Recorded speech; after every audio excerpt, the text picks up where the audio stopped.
Mon prochain invité, il est agent d'information au service de la diffusion et des relations aux médias de la Sûreté du Québec, M. Claude Doiron. Sergent, bon matin.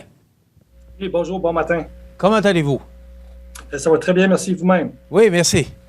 M. Doiron, justement, encore hier, notre collègue Marie-Ève qui a reçu un texto et qui dit « Indemnisation IMP 22, nous vous remettons 475,80 $ pour vos D''IMP, je ne sais pas si ça veut dire impôt 22. Répondez Y pour continuer. » Donc, c'était sur son téléphone cellulaire hier soir. Et d'ailleurs, c'est ce que vous voulez nous parler, M. Doiron. Il y a beaucoup de cas de fraude actuellement et vous êtes intervenu récemment là, pour informer les médias, pour qu'on puisse informer la population parce qu'il y en a beaucoup.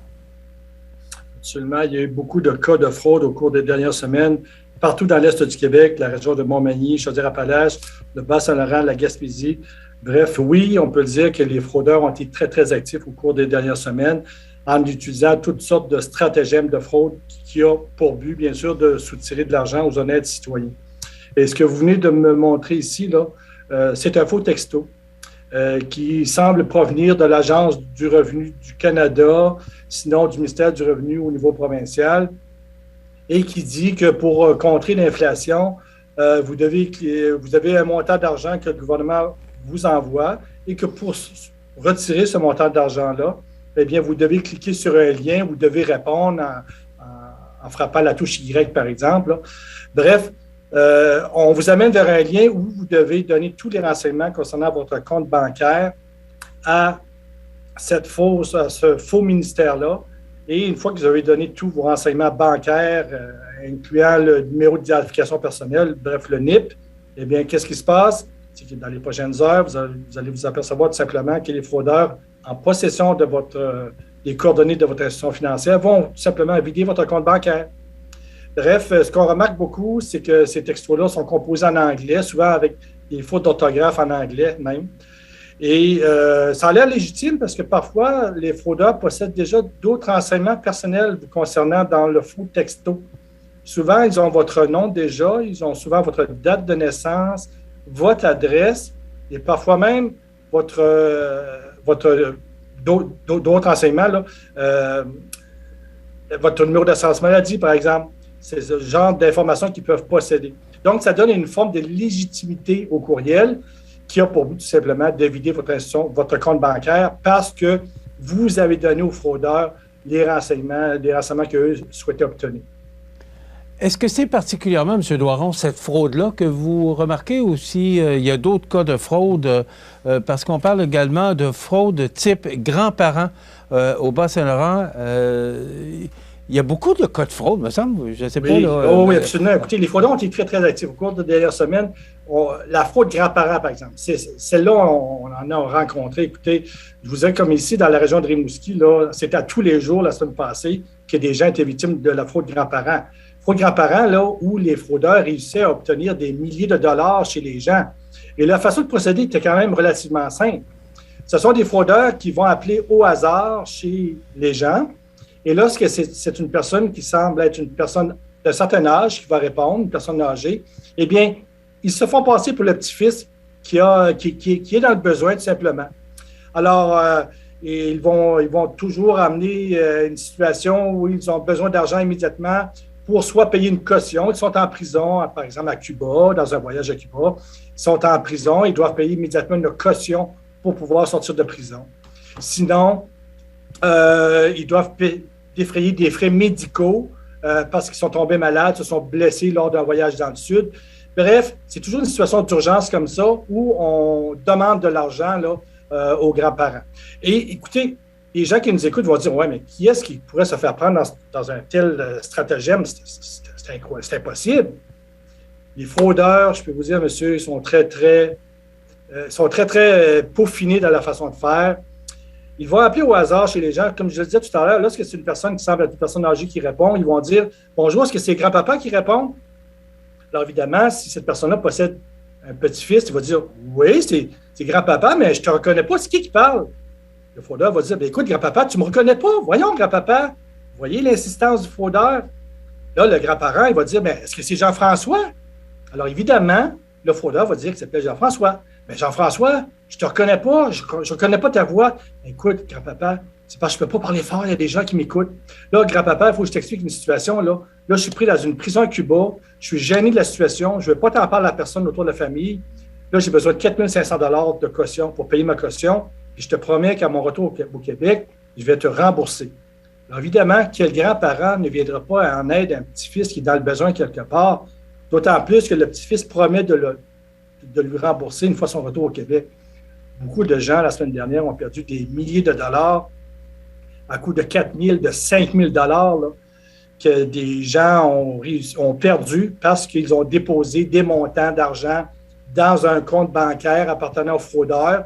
Et une fois l'argent retiré, eh bien, le compte bancaire n'existe plus. Et ce sont des enquêtes difficiles à mener, mais qui a profité à beaucoup de fraudeurs, malheureusement. Bien, justement, M. Doiron, je voulais vous en parler. Ce sont des enquêtes pour vous qui ne sont pas évidentes, là, que ce soit par texto ou encore par téléphone. C'est pas évident pour la Sûreté du Québec de mettre la main ou de mettre le grappin sur ces gens-là. Ce sont des enquêtes qui sont difficiles à mener, mais en même temps, ça ne veut pas dire qu'il ne faut pas dénoncer. Absolument pas. Il faut que les gens dénoncent. Parce que le faux message que ça passe, si on ne dénonce pas, si on ne porte pas plainte à la police, c'est que le stratagème de fraude utilisé par les fraudeurs fonctionne bien. Alors ça les encourage tout simplement à continuer. Donc, nous, ce qu'on dit, là, oui, ce sont des enquêtes qui sont difficiles à mener, mais quand même, ça donne des résultats. Concernant la fraude grands-parents, la semaine passée, en Estrie, par exemple, il y a des gens qui ont été arrêtés, deux individus qui ont été arrêtés, mais ça ne veut pas dire que c'est eux qui ont sévi partout à travers la province, parce qu'il y a beaucoup de fraudeurs partout qui peuvent utiliser ce stratagème de fraude-là, qui est quand même bien connu, là. Donc, il faut dénoncer auprès de la Sûreté du Québec. Sinon, il faut également dénoncer au Centre antifraude du Canada, là, les stratagèmes de fraude utilisés par les fraudeurs. C'est important de le faire. Ces gens-là font des centaines et des centaines de victimes chaque année et on ne peut pas les laisser faire comme ça, fermer les yeux et dire que ce sont des enquêtes difficiles à mener. C'est trop facile. Oui, ce sont des enquêtes difficiles à mener, mais qui donnent aussi des résultats. Donc, il faut continuer à dénoncer pour arrêter ces fraudeurs-là. M. Doiron, il y a des conseils que vous recommandez aux gens qui nous regardent, qui nous écoutent aujourd'hui, pour essayer de limiter, de diminuer ces cas de fraude. Est-ce que vous pouvez nous en parler? Absolument. Tout d'abord, lorsqu'on reçoit un texto, un email qui nous dit « Vous devez cliquer ici pour retirer de l'argent », on ne clique pas là. Absolument pas. Ces liens-là vous amènent vers des fiches à compléter où on va vous soutirer vos renseignements personnels. Il faut juste rappeler aux gens qu'une institution financière, en aucun temps, ne vont communiquer avec vous par texto, par email, pour vous demander des renseignements personnels vous concernant. Ce n'est pas la façon de faire des institutions financières. Eux, s'ils ont de l'argent à vous envoyer, à vous déposer, eh bien, ils vont utiliser les voies habituelles, soit en utilisant, par exemple, les coordonnées de votre institution financière que vous avez déjà fournies antérieurement lorsque vous avez fait votre rapport d'impôt, par exemple. Les différents ministères qui veulent vous envoyer de l'argent vont le faire par chèque à la limite. En aucun temps, vont vous envoyer un texto ou un courriel avec une fiche à compléter en cliquant sur un lien quelconque. Ne touchez pas à ça. À chaque fois que vous recevez un texto, un email d'une institution financière, d'un ministère quelconque qui dit qu'on veut vous envoyer de l'argent, il y a une petite lumière qui devrait s'allumer à quelque part et on devrait prendre un pas de recul et aller vérifier, contre-vérifier avec votre institution financière si c'est vrai qu'ils veulent m'envoyer de l'argent. Même chose sur une autre fraude également, si vous me permettez, une autre fraude qui a été populaire aussi qu'on a connue au cours des dernières semaines, c'est le faux enquêteur d'une institution financière. Ils appellent chez les gens, ils se font passer pour un enquêteur. Je vais prendre une institution financière au hasard comme ça, mettons Desjardins. Et là, ils se font passer pour un enquêteur de la sécurité Desjardins. Et là, on dit qu'ils ont détecté une fraude dans votre compte bancaire. Et pour remédier à la situation, vous devez remettre un enquêteur qui va passer. Vous devez remettre dans une enveloppe votre carte de débit, votre carte de crédit, avec le mot de passe écrit sur l'enveloppe, et un enquêteur va passer et chercher ça dans les prochaines minutes. On comprend que l'enquêteur, c'est un complice. Mais là, les gens qui nous écoutent diront, ben non, mais qui donnerait sa carte comme ça?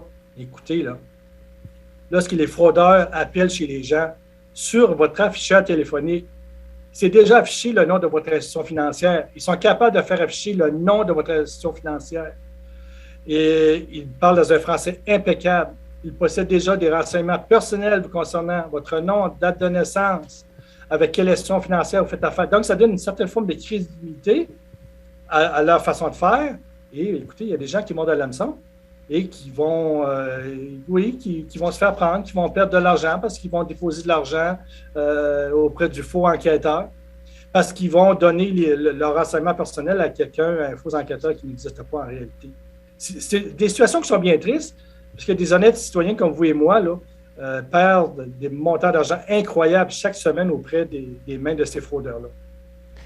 M. Doiron, il y a une question, parce que ça fait 2 fois que vous dites qu'ils ont des renseignements personnels, la date de naissance, et ils ont des informations pertinentes là, qui permettent, entre autres, le numéro de téléphone là, de notre collègue. Là. Comment, parce que si on veut informer la population comme il le faut là, ce matin, comment ils font pour obtenir ces informations-là? Est-ce que par erreur, on donnerait une information là, qui alimente ces fraudeurs-là? C'est une excellente question. Je vous dirais que le problème qu'il y a, un des problèmes qu'il y a, parce qu'il y en a plusieurs, on sait qu'il y a eu des fuites déjà de renseignements personnels concernant les citoyens il y a quelques années de cela, et on peut penser que ces fuites de renseignements personnels-là continuent à circuler et continuent à faire des victimes à travers la province. Il y a aussi une autre chose, c'est que sur les réseaux sociaux, par exemple, les gens laissent toujours beaucoup trop de renseignements personnels là, les concernant. Par exemple, les dates de naissance. Allez voir dans vos contacts Facebook, si vous êtes sur Facebook, vous allez trouver des dates de naissance de vos amis, de vos contacts, des adresses. C'est facile à trouver. 5 minutes sur l'ordinateur et on trouve ça facilement. Les gens laissent trop de renseignements personnels sur les réseaux sociaux les concernant. C'est un des problèmes aussi majeurs qu'il existe. Les gens qui répondent aussi à des faux concours sur les réseaux sociaux. J'en vois passer, j'en vois défiler, moi, sur une base régulière sur Facebook.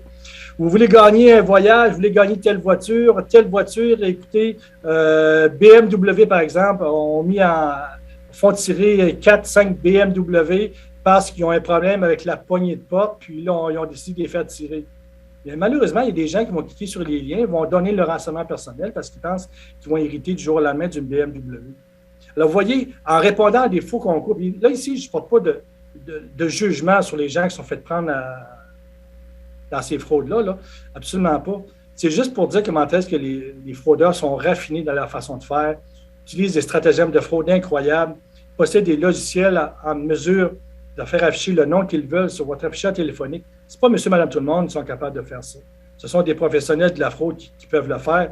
Et malheureusement, on en parle aujourd'hui. On va en parler demain encore, parce que la semaine prochaine, il y a encore des gens, malheureusement, qui vont mordre à l'hameçon, qui vont répondre à ces fraudeurs. Il y a les appels dans les commerces aussi, parce que récemment, on avait un cas de fraude là, qui disait qu'il y a des gens qui appellent dans les commerces pour obtenir leur carte de crédit ou leur...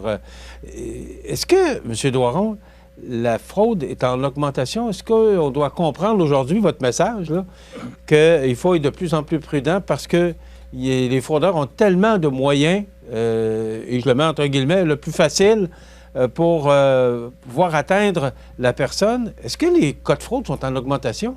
Ça fait peur, en tout cas, à vous entendre. Les cas de fraude sont en augmentation, et ça, c'est clair. Avec l'avènement des nouvelles technologies, Internet qui est toujours de plus en plus rapide, les nouveaux logiciels qui ont été développés par des fraudeurs, oui, les cas de fraude sont en énorme croissance partout. Et ça, c'est pas juste au Québec, c'est mondial, c'est un phénomène qui est mondial. On avait, par exemple, il y a quelques années, ce qu'on appelait la fraude nigériane. Des gens qui nous appelaient d'outre-mer, principalement de pays francophones d'Afrique du Nord, et qui faisaient croire aux gens, aux Québécois ou aux Français, qu'eux avaient hérité d'un montant d'argent incroyable et qu'ils cherchaient, qu'ils vous avaient choisi pour déposer un montant d'1 million de dollars dans votre compte bancaire. Et pour vous remercier de votre grande générosité, on vous offrait 10 % de cette somme-là. Alors, c'était de l'argent qui était vite fait. Mais ça, c'était au tout début, lorsque les fraudes commençaient à prendre de la croissance, puis il y en avait de plus en plus. C'était la fraude nigériane qui était très, très populaire. Bien, à un moment donné, il y en avait tellement de ces types de fraudes-là qu'à un moment donné, ça s'est comme éteint parce qu'il y en avait beaucoup. C'était beaucoup dénoncé. Les gens en parlaient. Ça avait comme plus de sens que les gens se faisaient encore avoir dans ce genre d'arnaque-là où on leur promettait d'hériter du jour au lendemain d'1 million de dollars. Mais maintenant, on est rendu quelques années plus tard, on utilise des logiciels puissants en mesure de faire afficher le nom de votre institution financière sur votre afficheur téléphonique. Qui aurait cru que ça aurait été possible, là, à peine 3 ans de ça? Là, vous voyez, les façons de faire se sont raffinées avec les années. Ils ont des logiciels. Ils travaillent souvent en équipe, hein, ces fraudeurs-là. Donc, il y a souvent un complice qui vous parle par téléphone, ça fait passer pour l'enquêteur de votre institution financière. Et là, il y a un autre complice qui va se déplacer, toujours bien mis, en habit, cravate, qui parle dans un français impeccable, sans accent, qui va se déplacer, ramasser l'enveloppe dans laquelle vous avez déposé votre carte de débit, carte de crédit avec le numéro d'identification personnelle. C'est pas simple. Les fraudeurs qui ne sont pas professionnels, on peut les détecter facilement. Mais quand on est rendu, qu'on est en mesure de faire afficher sur votre afficheur téléphonique, Sûreté du Québec, par exemple, on a vu ça il n'y a pas longtemps, ils se font passer pour des enquêteurs, ça donne une certaine crédibilité. On pense, écoute, un enquêteur qui m'appelle de la Sûreté du Québec, c'est marqué sur mon afficheur, qu'est-ce que j'ai bien pu faire? Mais là, vous devez immédiatement nous payer une caution de 1 000 $, sinon on va émettre un mandat d'arrestation contre vous, on va envoyer les policiers vous chercher. Vous savez, c'est triste comme situation, mais les arnaqueurs sont très actifs. Et à chaque fois qu'on réussit à trouver des façons de les déjouer, eux continuent à peaufiner leur façon de faire et à trouver d'autres façons de continuer leurs arnaques, malheureusement. Je vous parlais de notre collègue, là, il y a un numéro de téléphone qui est affiché. Donc, elle devrait vous remettre ce document-là pour voir le numéro de téléphone qui est là, qui est à l'autre bout. Monsieur Doiron, on doit communiquer avec vous au 911, c'est le numéro. Est-ce qu'il y a d'autres moyens là, pour vous rejoindre si jamais on est victime de cas de fraude? Bien, à la Sûreté du Québec, c'est la façon de faire. Nous, on a ce qu'on appelle la centrale de l'information criminelle de la Sûreté du Québec, ou 1-800, le 659-4264. C'est la centrale de l'information criminelle. C'est un policier qui va vous répondre. C'est 24 heures par jour, 7 jours par semaine. C'est anonyme aussi, hein, si vous hésitez à vous donner votre nom, tout ça. Appelez à la centrale d'information criminelle, il y a quelqu'un qui va vous répondre. Des fois, c'est juste pour poser des questions. Est-ce que je dois dénoncer, pas dénoncer? Appelez ce numéro-là, c'est un policier qui va vous répondre. Monsieur Doiron, merci beaucoup de votre disponibilité. J'espère que le message a été entendu, mais on a bien compris tous les tenants et les aboutissants de la fraude actuellement, dont certaines personnes sont victimes. Merci beaucoup d'avoir été avec nous. Merci à vous. Bonne fin de journée. Monsieur Claude Doiron, sergent, agent d'information au service de la diffusion et des relations médias à la Sûreté du Québec. Soyez prudents parce que ça touche tout le monde et même notre collègue Marie-Ève.